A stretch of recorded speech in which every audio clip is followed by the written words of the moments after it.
பஞ்சமூர்த்தி கௌத்துவங்களில் ஒன்றான விநாயகர் கௌத்துவம். பஞ்சமூர்த்தி கௌத்துவம் மற்றும் நவசந்தி கௌத்துவம் பெருவுடையார் கோயிலில் தழுவி இயற்றப்பெற்றது. இயற்றியவர்கள் தஞ்சை நால்வர்களின் முன்னோர்களான கங்கைமுத்து நட்டுவனார். இது சித்திரை திருவிழாவின் கொடியேற்ற சமயத்திலும் மார்கழி திருவாதிரை சமயத்திலும் கோயில்களில் ஆடப்பெற்ற உருப்படியாகும். இதற்கு நடன வடிவமைப்பு தஞ்சாவூர் இசை பேரறிஞர் KP கிட்டப்பா பிள்ளை அவர்கள். நிகழ்ச்சியின் அடுத்ததாக விநாயகர் கௌத்துவம்.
தேயும்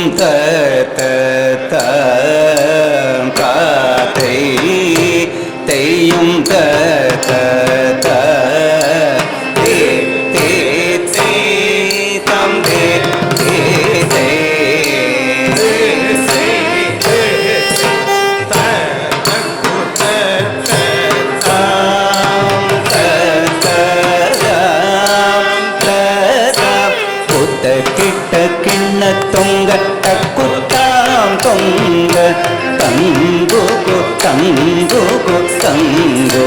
சீதாம் புத்த கிட்ட எண்ண தொங்க தக்குத்தாம் தொங்க தங்கி தங்கி இடதகதே தீதாம் ததாம் ததாம் திருவிழுதும் தொந்திக்கும் தாரி கிடகிடதகதிக்கு தொங்க அரி திருமருகனை விக்ன விநாயக வினை கெடருளிய கணபதி ஜெய ஜெய ஹரி திருமருகனை விக்ன விநாயக வினை கெடருளிய கணபதி ஜெய ஜெய ஹரி திருமருகனை விக்ன விநாயக வினை கெடருளிய கணபதி ஜெய ஜெய கேட்ட உதர கடன் திண்ணம் தீக்கிட உதர கடன் தொங்கிட கிடதக தொங்கு தக்க தேவர்கள் கணபதி கிட கிடதக திக்கி தொங்க கணபதி கௌதுவம் கற்றவர் வினையர உக்குழுதாம் முக்குழுதை குத்தி குத்த கேட்ட தொங்கிட கிடனகடன் தங்கி கிடதகதி தேதாம் ததாம் ததாத்தை தையும் தாதை தையும்